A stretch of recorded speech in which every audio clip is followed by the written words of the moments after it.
capítulo 15.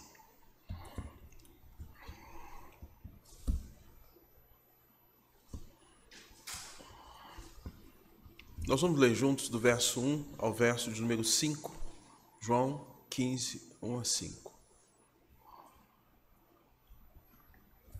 Podemos ler juntos? Eu sou a videira verdadeira e meu pai é o agricultor. Todo ramo que estando em mim não der fruto, ele o corta, e todo que dá fruto limpa, para que produza mais fruto ainda. Vós já estáis limpos pela palavra que vos tenho falado. Permanecei em mim e eu permanecerei em vós. Como não pode o ramo produzir fruto de si mesmo, se não permanecer na videira, assim nem vós o podeis dar, se não permanecerdes em mim. Eu sou a videira, vós os ramos.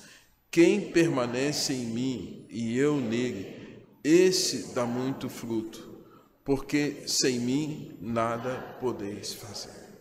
Pai Santo, mais uma vez, carecemos, ó Deus, da Tua direção, da iluminação do Espírito Santo, para compreender e aplicar a Tua palavra. Mas também, ó Deus, para podermos ouvir, ó Deus, e discernir cada detalhe do que esse texto tem para nos ensinar. Ó Deus, o pregador é falho, mas a palavra é viva e verdadeira. Que ela atinja o objetivo central, que é trazer salvação, crescimento, trazer enriquecimento espiritual à vida do teu povo, da tua igreja, em dias tão difíceis como esses, os quais as pessoas estão conectadas a tantas coisas que não condizem com a tua palavra. Isso tem trazido morte, separação, guerras e confusões. Ajuda-nos, ó Pai Santo, a compreender o que o Senhor disse, estarmos ligados de maneira e conectados de forma correta. Em nome de Jesus. Amém. Irmãos, eu creio que não tem como não percebermos que o ano de 2024 é um ano que nós estamos focando na mensagem que está aqui atrás, né? Eis que o semeador saiu a semear, e que Jesus é um desses semeadores, né? E ele nos chama para fazermos parte dessa semeadura, dessa seara. Já falamos aqui em outros momentos. E hoje eu quero estar trazendo uma reflexão sobre o livro de João, que fala de Jesus, numa apresentação de Jesus sobre quem ele é, e o que ele veio fazer e o que ele espera de nós. Nós lemos aqui Isaías capítulo 5, que fala sobre a realidade do fato de que havia uma expectativa em relação à vinha que foi plantada. Como Deus também tem uma expectativa em relação à sua vida. Eu quero dizer que Deus espera algo de você. Deus não quer que você seja um mero espectador das coisas que ele fala, daquilo que ele tem, das instruções que ele traz para nós. Deus quer que você produza. Então Deus tem altas expectativas quanto a cada um de nós. Talvez nós não tenhamos a noção, mas Deus tem grandes expectativas com cada um de nós, sim. Bom, irmãos, a videira verdadeira. Você faz questão de não ser confundido quando sai à rua? Não ser confundido tem a ver com o fato de que quando alguém olhar para você, saber que você é você. Vocês conheceram um irmão meu chamado Pastor Regis, né? Regis. E o Regis, eu sou 15 anos mais velho que ele, mas na formatação lá do meu pai e da minha mãe, o Regis ficou muito parecido comigo. E ele também é pastor presbiteriano. Às vezes eu estou em algum congresso, alguém chega para mim, ô Regis. Eu disse, não, eu não sou o Regis, eu sou o Reginei. Ou então chega para o Regis, ô Reginei. Não sou o Reginei, sou o Regis. Quando é alguém que você tem uma identificação próxima e o testemunho é bom, a referência é positiva, concorda comigo? A gente não tem problema. O duro é quando alguém confunde a gente com alguém que não é boa praça nada.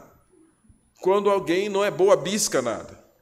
E isso traz um certo problema, porque você não quer ser confundido com tais pessoas. Irmãos, Jesus também não quer e não quis ser confundido. E o texto que nós queremos analisar aqui, ele vai mostrar exatamente isso. Ele não quis ser confundido. E fala-se que quando você tem essa questão de identificação de nomes, há uma questão de homônimo, né? Os homônimos, que são nomes iguais, né? E os nomes mais simples, Pereira, Silva, Oliveira, José Carlos Oliveira, tem um monte de José Carlos Oliveira, né? E assim vai. Queridos, ter o mesmo nome não significa que aquele que tem o mesmo nome é igual à pessoa a que se refere. São pessoas diferentes. E me parece que Jesus quis pontuar exatamente isso ao nos trazer a instrução no livro de João. E é interessante que o livro de João é diferente do livro de Mateus, Marcos e Lucas. O livro de João, ele tem uma diferença porque a narrativa de João, a descrição de João é um tanto filosófica. E Jesus vai fazer uso muito de expressões metafóricas para referir-se a quem ele era. Como, por exemplo, ele começa lá no livro no capítulo 1, no princípio era o verbo, e o verbo estava com Deus, e o verbo era Deus. O que é o verbo? É a palavra, é o tratado, é o logos. Jesus, então, no livro de João, ele é apresentado pelo apóstolo João de maneira diferente do que Mateus fala. Mateus quer dar um registro quase que biográfico, histórico de Jesus, onde nasceu, com quem viveu, e esses dados assim. Marcos é muito similar, né? E Lucas também. Esses três, portanto, eles fazem parte dos sinóticos. São as três menções dos evangelhos que vão narrar a história de Jesus e que são muito parecidos. Mas a linguagem de João é diferente, não é igual a de Mateus, Marcos e Lucas. E João, então, vai trazer para nós essa forma como o próprio Jesus se identificou. Porque o foco aqui, irmãos, era alcançar os gregos. Os gregos eram os gentios. Então, a linguagem ela tem um tom diferente por conta disso, de alcançar um povo que não tinha uma história idêntica com o povo hebreu. Irmãos, o que o texto tem a nos ensinar? O que ele tem a nos falar? Primeiro, é uma autoapresentação clara em bom e alto som de Jesus. Jesus, ele se compara à videira, uma parreira de uva. Ele se compara a isto. Segundo, o texto vai dizer que ele compara Deus como o grande agricultor nessa grande seara, que está cultivando esta videira, né? Esse agricultor que planta, que cultiva, que cuida dela. Na teologia nós temos a frase que Deus planeja, o Filho executa, o Espírito aplica. Deus Pai planejou todas as coisas. Deus Espírito, Deus Filho executou as obras planejadas pelo Pai. E Deus Espírito Santo veio aplicar a obra que Jesus realizou e que o Pai planejou. Então, quando nós olhamos essa metáfora dizendo que Deus é o agricultor, é esse que cuida de toda a vinha, que cuida da videira, que cuida de todos os detalhes. E, amados, aí, o que ele vem a seguir é descrever que os crentes são esses ramos, e que para que esses ramos existam e esses ramos estejam dando frutos, eles precisam estar ligados, conectados à videira. A videira, e aí, a videira verdadeira. É fato que hoje usamos muito a expressão fake, o falso. Irmãos, há muitas pessoas conectadas em coisas que não representam exatamente a videira verdadeira. Então, embora os profetas diversas vezes apresentem Israel como uma videira, o texto apresenta Jesus também como essa videira. Jesus é essa videira. Vejamos então o que o livro de João quer nos ensinar até aqui. Interessante que quando Jesus está com seus discípulos, em alguns momentos ele faz uma pergunta a eles, que é registrada no livro de Mateus e bem como no livro de Marcos. Quando Jesus queria que seus discípulos dissessem quem ele era, até para que não fosse confundido com ninguém, Jesus lhes perguntava: quem diz o povo que eu sou? Ele dizia isso. Quem diz o povo que eu sou?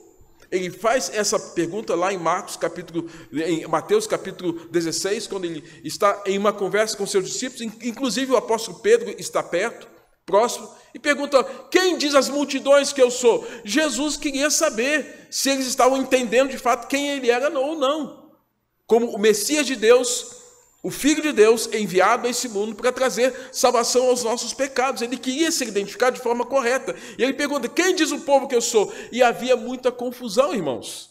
E nessa confusão, confundiam Jesus com Elias, profeta Elias, quase que uma versão de uma reencarnação de Elias. Confundiam Jesus com João Batista, que foi decapitado quando ele condenou o pecado de Herodes em relação à sobrinha. E alguns diziam: não, ele é um dos profetas. Então havia uma confusão. E eu acho que também nos dias de hoje há muita confusão sobre quem é Jesus para muitas pessoas. Muitas pessoas talvez ainda estejam confundindo Jesus com o espírito de luz. Um segmento religioso defende isso. Alguém que é como um espírito de luz. Alguém que não tem as mesmas características de Deus. Talvez hajam muitas pessoas que tenham essa confusão. E é também essa pergunta que é feita no livro de Marcos, capítulo 8, verso 27 ao verso 30. Quem diz o povo que eu sou? No texto de Mateus, o apóstolo Pedro, ele diz: tu és o Cristo, o Filho do Deus vivo. Mas quando Pedro diz isso, irmãos, Pedro não fala isso porque ele tem um entendimento intelectual, mas porque o próprio Jesus abaixa a bola de Pedro e diz assim: Pedro, não foi carne nem sangue que trouxe entendimento para você. O entendimento de quem eu sou é uma revelação de Deus ao seu coração, à sua mente, para que você saiba quem eu sou. E é exatamente isso que o apóstolo Paulo vai dizer, que carne e sangue não herdam o reino, que o homem natural não entende as coisas do Espírito. É preciso ter um novo nascimento para que se entenda de fato quem é Jesus. Irmãos, então, quando nós olhamos o livro de João, chegando até o capítulo 15, Jesus ele se apresenta das mais variadas formas, uma linguagem filosófica, metafórica, uma representação daquilo que se quer dizer, quando ele fala que ele é o verbo, ele é o logos, ele é a palavra, capítulo 1, verso 1. Jesus, no capítulo 1, verso 5, ele fala que ele é a luz que resplandece nas trevas. Capítulo 1, verso 14, diz que ele é o verbo que se fez carne. A palavra que se fez carne. Quando nós olhamos palavra que se fez carne, faz a conexão. Então, se ele é a palavra, o Evangelho apresenta quem é Jesus. Então, ao olharmos o Evangelho, ao ouvirmos o Evangelho, nós estamos estudando e entendendo quem é Jesus. Não há uma desconexão entre o Evangelho e a pessoa de Jesus. O Evangelho é Cristo. Cristo é o Evangelho. E João está dizendo isso. O verbo se fez carne. No capítulo de número 1, verso 29, quando Jesus está chegando, há uma descrição de que João diz: Jesus é o Cordeiro de Deus que tira o pecado do mundo. Capítulo de número 1, verso 45, a apresentação do lugar onde Jesus nasceu, Jesus, o Nazareno, filho de João. Capítulo 3 de João, o próprio Deus nos apresenta Jesus como seu filho, porque Deus amou o mundo que deu o seu Filho unigênito, o Filho único, dado a nós por amor. Capítulo 4, verso 12 de João, ele é o profeta que é descrito na cabeça daquela mulher samaritana, uma mulher que sabia muito de história, muito daquilo que aconteceu com Jacó, com os patriarcas, mas ao mesmo tempo que não tinha entendimento de quem ele era. E ela, na conversa com Jesus, disse: vejo que és profeta, porque Jesus identifica a realidade existencial daquela mulher, dizendo: você já teve 5 maridos e o que você tem agora não é seu. E ela fica espantada com a fala de Jesus e diz: vejo que és profeta. Capítulo 4, ele se afirma como Messias, o enviado de Deus. E a palavra Messias significa ungido. Ele tem uma capacitação diferente de qualquer outro ser humano. Buda, Maomé, quem quer que seja, ele não é igual a eles. Se afirma então como o Messias de Deus, anunciado em Isaías capítulo 61, anunciado ou descrito em Lucas capítulo 4, a partir do verso de número 19. Para os samaritanos, declararam Jesus como o Salvador do mundo. Jesus é tido como o pão da vida. Isso para a cultura hebraica era muito simples. Eles sabiam que era pão. Não era esse pão que nós temos hoje, que talvez cheio de glúten faz mal para muita gente, inclusive para mim. Jesus é o pão que alimenta. Todo mundo sabe que é pão. Ele é o pão que alimenta o mundo. Jesus, em seguida, no capítulo 7 de João, capítulo 7, verso 37, fala que ele é a água viva. A água viva. Capítulo 7:40, ele é tido como o Cristo, novamente uma descrição do Messias, do ungido. No capítulo 8 de João, ele é chamado de mestre. Mestre porque tem conteúdo, mestre porque tem mensagem, mestre porque tem seguidor, mestre porque havia um conhecimento divino sobre ele, que era incomum. No entanto, Jesus, desde a infância, já trafegava pelas sinagogas e impressionava muitos. A mãe pergunta: onde é que está ele? Aí ele está conversando com os escribas, com os fariseus, está na sinagoga. Jesus, irmãos, é esse que diz: eu sou a luz do mundo. Jesus é esse que nos ensina que ele transcende qualquer questão quando ele diz: eu sou o que sou. Jesus é esse que se apresenta no capítulo 10 de João como porta. Porta é acesso, entra e sai. É a porta. Jesus, no capítulo 10 de João, verso 14, fala que ele é o bom pastor. E, irmãos, a ovelha precisa de um pastor. E na cultura agrária do povo hebreu, que tinha esse trabalho da criação de ovelhas, ovelha precisa ser guiada. Ovelha precisa ser guiada. E ela vai atrás de alguém que a guia, esteja guiando. E ele fala que ele é o bom pastor porque tem maus pastores. Tem aqueles que, na verdade, querem explorar as ovelhas. Tem aqueles que querem maltratar as ovelhas. Aqueles que querem machucar as ovelhas, ou querem tirar a lã das ovelhas para explorar o bem que pode ser extraído a partir da venda da lã. Ou seja, Jesus não se apresenta como o ladrão, o salteador, mas como o bom pastor. Jesus é aquele, irmãos, que se apresenta como o Pai. Ele fala: eu e o Pai, nós somos um. Capítulo 10, verso 30. Capítulo 11, 25. Na conversa que Jesus tem com Marta e Maria, aquelas duas irmãs que ficaram angustiadas quando morre o irmão Lázaro. Bate à porta a tragédia da morte na casa daquela família que era amiga de Jesus. Lázaro era alguém muito especial para Jesus, irmãos. E aí, a descrição lá está enfermo aquele a quem tu amas. Está doente aquele que o Senhor ama. Isso mostra, irmãos, que até quem Jesus ama pode passar por doença. Longe de nós a teologia da prosperidade maléfica, demoníaca para mim, que traz a ideia de que agora que eu sou cristão, nada de mal vai acontecer comigo. Não, talvez porque você é cristão, as trevas vão vir contra você o tempo todo. O tempo todo. Doença, finanças, problemas emocionais, os mais diversos possíveis, porque trevas militando contra a luz, lutando contra a luz. E Jesus fala: eu sou a ressurreição, falando para aquelas duas irmãs, eu sou a ressurreição e a vida. E pouco tempo depois, Jesus traz Lázaro de volta à vida. Lázaro, vem para fora. Lázaro, vem para fora. Jesus, irmãos, é o bendito que vem em nome do Senhor. Jesus é o grão de trigo que, caindo em terra, se morrer, fica só, mas ele morre posteriormente, mas ressuscita de entre os mortos para dar vida. Tem fruto que vem dele. Ele é o Filho com a alma angustiada, conforme o capítulo 12, verso 27 de João. Jesus é o Filho glorificado pelo Pai, ressuscitado de entre os mortos. Capítulo 13, ele é o novo mandamento.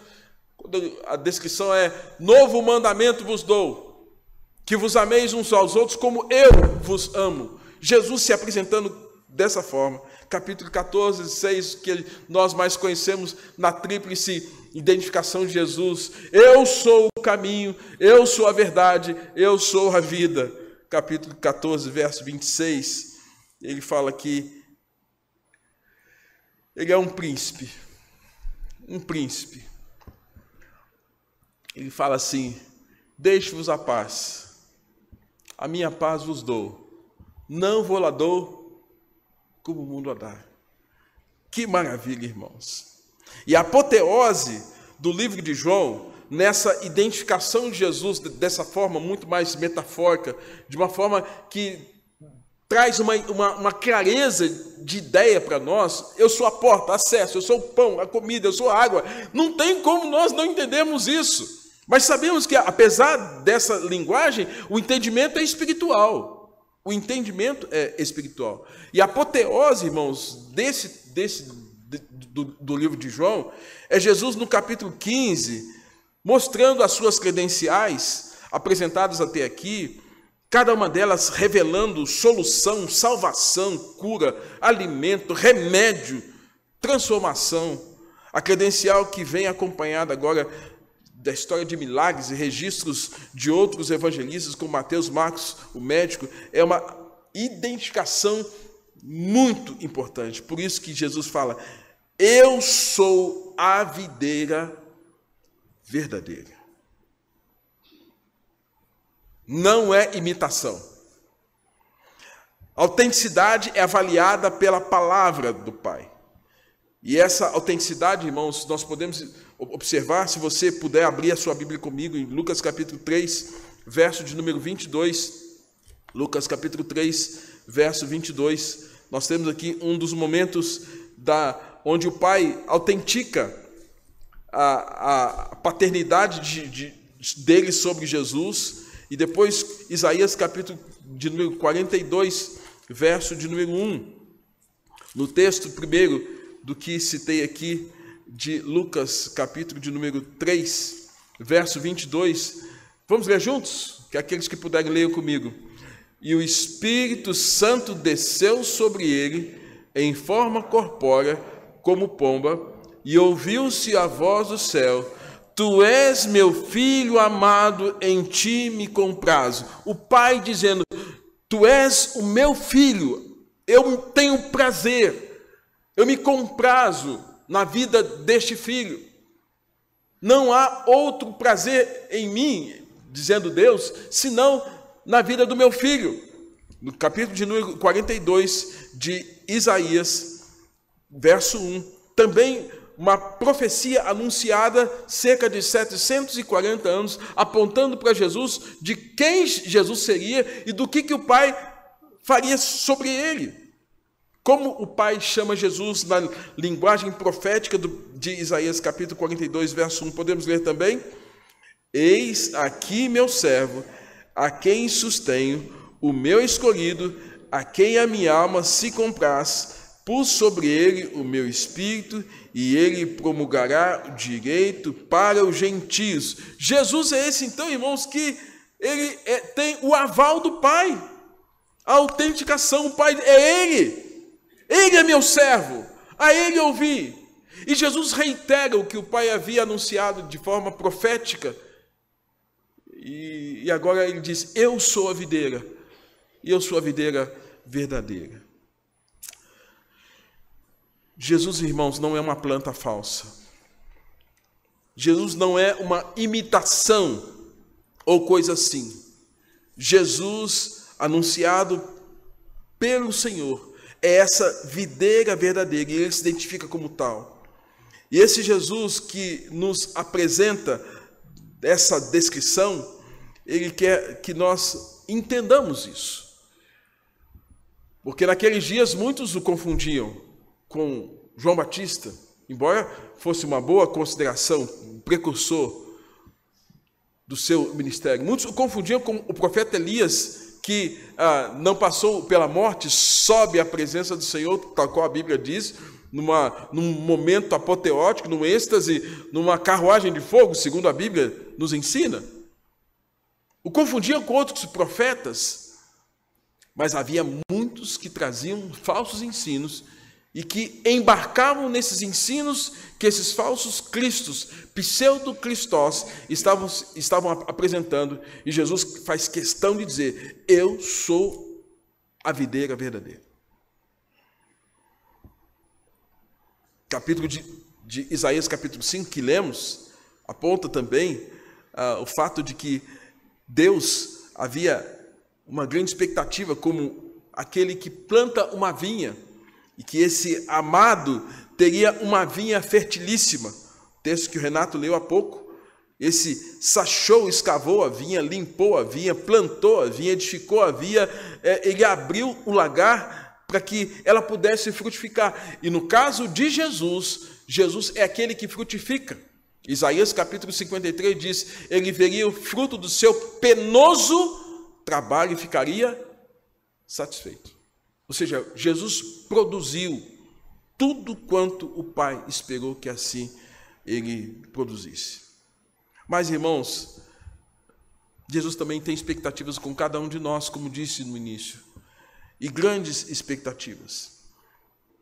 E as expectativas que nós sejamos tal qual Ele, ligados a esta vinha, frutificando tal qual o Senhor Jesus Cristo frutificou. Jesus tem expectativas que estejamos dando bons frutos. Ele quer que você dê bons frutos, mas esses frutos, para que eles venham, você precisa estar ligado de forma correta a Ele e não ligado a uma falsa vinha, a uma falsa videira, a um falso ensino, a uma falsa instrução. Jeremias capítulo 2, verso 21, diz assim, eu mesmo te plantei como vide excelente, da semente mais pura, como pois te tornaste para mim uma planta degenerada, como vide brava. Ou seja, aqui no profeta Jeremias havia expectativa de que Deus, usando a nação de Israel, a quem ele levanta, a quem ele planta, Israel pudesse frutificar de maneira correta para Deus, como o texto de Isaías capítulo 5. Capítulo 5 fala que a expectativa é que desse uvas doces, mas ao final as uvas eram bravas, azedas. Isso mostra, irmãos, que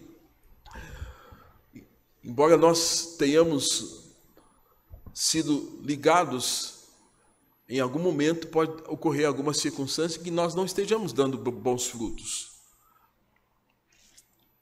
Deus também plantou Adão ali no Éden. Até um certo momento, Adão deu bons frutos. Mas depois Adão falhou. Moisés, em algum momento, embora tenha sido levantado como um líder para tirar o povo como um libertador do Egito, Moisés falhou, no entanto, ele não entra na terra. Abraão, em alguns momentos, Abraão falha, erra, fala que Sara é sua irmã. Alguns momentos da falha. Irmãos, Israel falhou como nação. Davi falhou como rei. Salomão falhou como rei. Os reis que sucederam falharam. Por isso que Jesus se identifica como eu sou a videira verdadeira. Por mais que eles tenham sido usados no tempo e na história, a videira verdadeira, a qual todos deveriam estar ligados, era Cristo. E uma vez que estivessem ligados a essa videira verdadeira, entendendo que o Pai é o agricultor, é o Pai que cuida desta lavoura a partir de Cristo. Nós vimos aqui, alguns domingos atrás, falando que o Senhor é o Senhor da seara. A seara é grande, mas são poucos os trabalhadores. Rogai ao Senhor da seara que mande mais trabalhadores. E a descrição é, rogai ao Senhor da seara. Quem é o Senhor da seara? É o nosso Deus.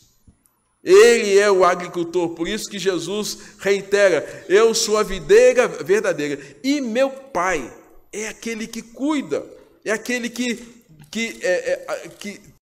protege esta videira. Ele é aquele que vai trazer todos os benefícios para essa lavoura. É o que se dedica à lavoura, é o que cultiva a terra, é o que separa a semente, é o que planta a semente, é o que rega a terra, é o que aguarda o fruto, que é a ação de qualquer agricultor. Quando nós olhamos, irmãos, o apóstolo Paulo, na sua teologia, instruindo a igreja de Corinto sobre esse procedimento, 1 Coríntios capítulo 3, a partir do verso 6 ao verso 9, da teologia de Paulo, ele vai tentar nos instruir o seguinte, ele fala, olha, nessa seara, nessa lavoura, tem o que planta, tem o que rega. Ele fala, mas o crescimento vem do Senhor. É interessante isso. Ele fala, olha, que Apolo fez uma coisa, que ele, Paulo, fez outra, mas que Deus é que agora trazia o crescimento. Esse crescimento, irmãos, ele só pode acontecer com quem cuida da lavoura. E na Bíblia Reformada, um comentário que se traz é que há uma grande tolice quando nós pensamos em competir entre quem planta e quem rega. Porque eles somados não são absolutamente nada. Nem o que planta e nem o que rega. São importantes. Mas a grande questão é que quem está cuidando da lavoura é o agricultor. É o que Paulo fala. Mas, ele fala, um planta, outro rega, mas somente Deus dá o crescimento. Então Deus é esse que cuida da lavoura. Ele que cuida da seara. Irmãos, e a seara é esse mundo que nós estamos aí. Os continentes que nós estamos vendo aí. Os países, as nações, as cidades. Essa é a grande seara. Quem é que está cuidando dessa seara? É o Senhor. Quem é que está cuidando da sua igreja? É o Senhor. Quem é que está, em alguns momentos, trazendo um forte crescimento em um lado e, às vezes, permitindo que não haja no outro? É o Senhor. Então, irmãos, a lógica da plantação é a semente ao evangelho da graça. Os ramos são os crentes, unidos a Cristo, unidos a essa videira. O fruto, a princípio, a priori, é a salvação.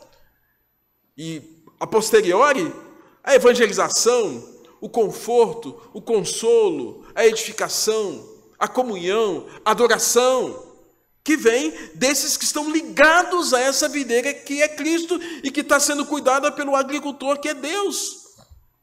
O fruto, irmãos, é o resultado do ramo que está ligado à videira. Vou dar um exercício para você, em casa. Capítulo 15 de João, você vai avaliar quantas vezes aparece a palavra permanecer. Permanecer. Abre aí a sua Bíblia, olha aí.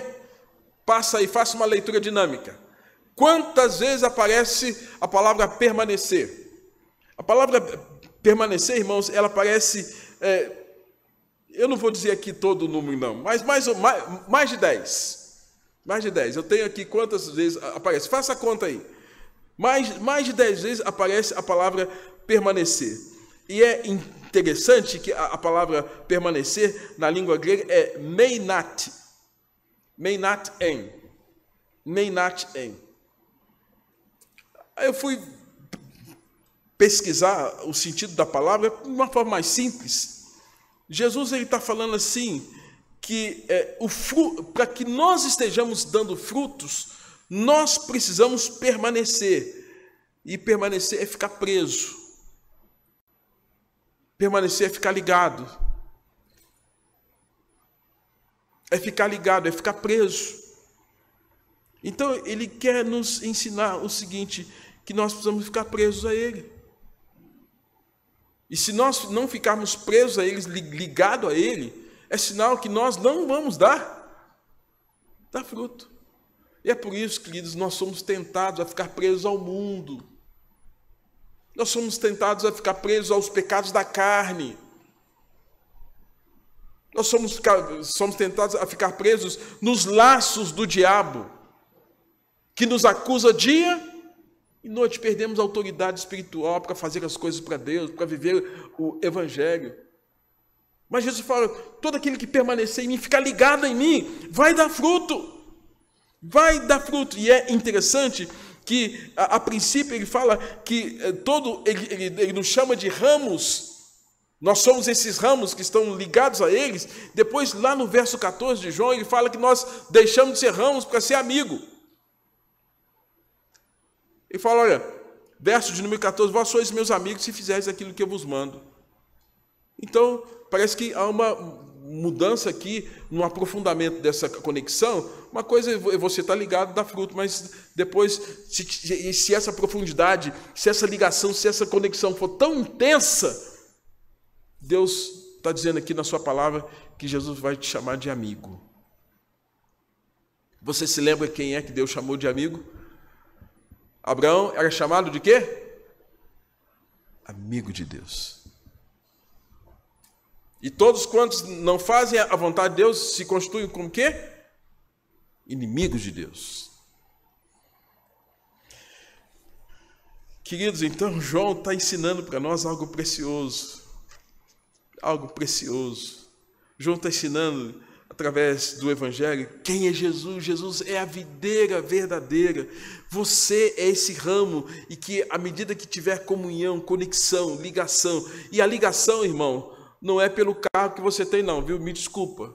Não é pelo cargo de pastor que eu tenho. Não é isso que me faz amigo de Deus ou estar ligação. É a vida, é a espiritualidade, é ler a palavra, sim, todo dia. É confessar pecado, é lutar contra o pecado dos olhos, da carne, as concupiscências dos olhos, a corrupção da vida, os desejos, as fantasias pecaminosas. Então, a gente lutar todo dia contra isso. Falar assim, Jesus, o que o Senhor tem para mim é melhor do que o mundo tem para mim. Porque tem muitos crentes que querem viver uma vida com Deus e não fazem esse desligamento. Aquele que está em Cristo é nova criatura. As coisas antigas já foi, já foi, acabou. Quando você se converteu, morreu. O velho homem morreu. Morreu para o pecado. Agora, o novo homem vive para quem? Para Deus. E essa ligação que estabelece essa conexão que dia após dia tem que ser aumentada, que é o que os Salmos 25, 14 diz, a intimidade do Senhor é para aqueles que o temem, os quais ele fará conhecer a sua aliança. Em uma tradução fala, os quais ele dará a conhecer os seus segredos.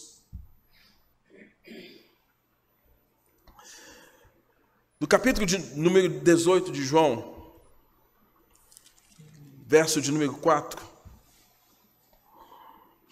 ao verso 6, diz que Jesus está no Getsêmani, e sabendo, pois, Jesus que todas as coisas que haviam de sobrevir sobre ele, ele adiantou-se e perguntou, porque você se lembra que foi no Getsêmani que Jesus foi preso. Se aproximaram de Jesus para prendê-lo, porque ele estava ali orando. E ele se adiantou, e João traz esse detalhe, que sabendo, pois, Jesus todas as coisas sobre ele haviam de vir, adiantou-se e perguntou-lhes, a quem buscais? Respondeu-lhe, a Jesus, o Nazareno. Então Jesus lhe disse, sou eu. Interessante. Vocês estão buscando quem? Jesus, sou eu. Ora, Judas, o traidor, já estava com eles. Verso 6.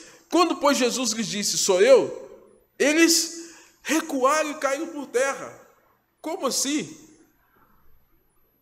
A autoridade do nome de Jesus, o poder de Jesus, Jesus não era qualquer um.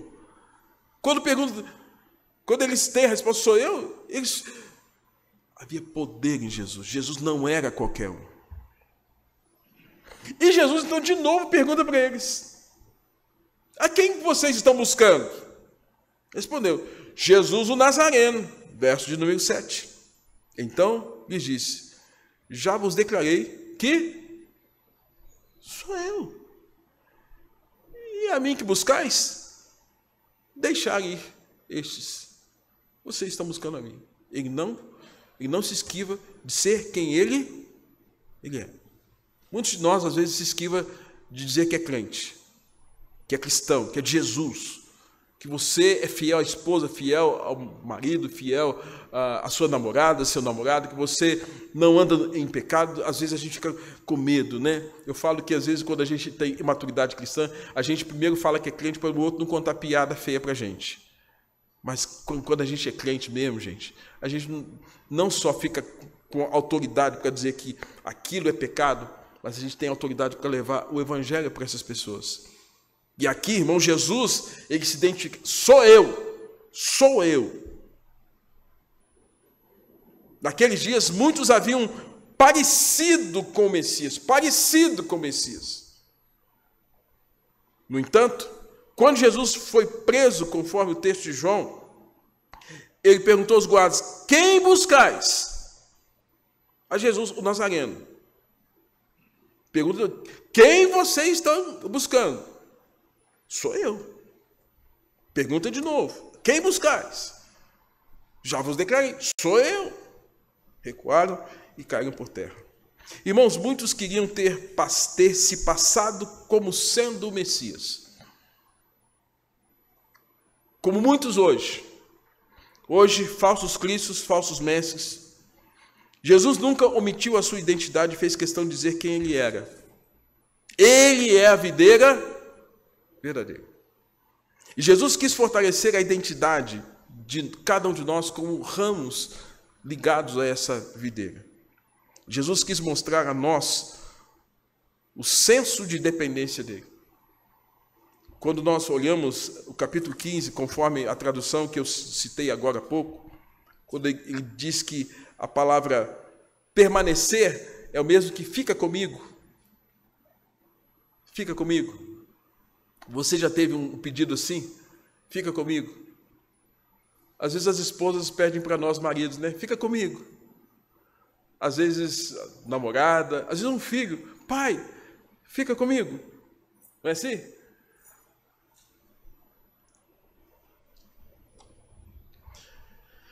É Jesus que está falando isso, irmãos. Não é o pai, não é a namorada, não é o amigo, é Jesus que está falando isso. Em João capítulo 15. Quando ele diz, permanecei em mim, ele está dizendo, fica comigo. Aí eu fiquei pensando nessa linha de raciocínio. E Jesus falando com os seus discípulos, porque aqui ele está falando aos discípulos, então ele está dizendo para nós assim, olha, fiquem comigo, que eu ficarei com vocês. Que coisa linda. Fica comigo e vocês vão dar frutos. Fiquem comigo, pois sem mim vocês não podem fazer nada. Fiquem comigo e as minhas palavras permanecerão em vocês. Fiquem comigo e pedirão o que quiserem e vos será feito. Fiquem comigo que vocês vão permanecer no meu amor. Fiquem comigo e o amor do Pai ficará com vocês. Fiquem comigo para que o fruto que vocês deem permaneça.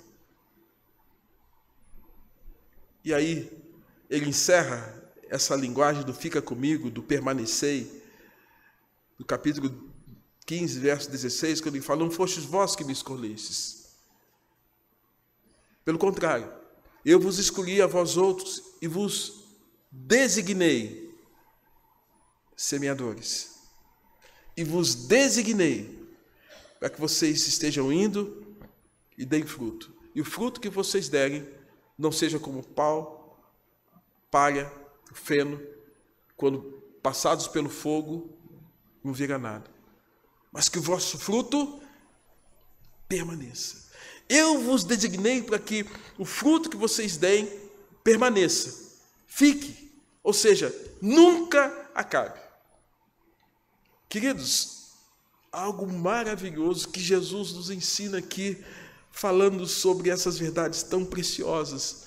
Ele é a videira verdadeira, não há outro. O Pai é o grande agricultor e Ele está chamando você e eu para participarmos como ramos, para permanecermos nele, para ficarmos com Ele, ligados à videira verdadeira. Que o Espírito Santo fale ao nosso coração. E se algum de nós não tem dado frutos, que o Senhor tenha misericórdia de nós, ore ao Senhor, peça que o Senhor trabalhe na sua vida, arrependa-se dos seus pecados. Deus tem expectativas quanto a cada um de nós. Oremos.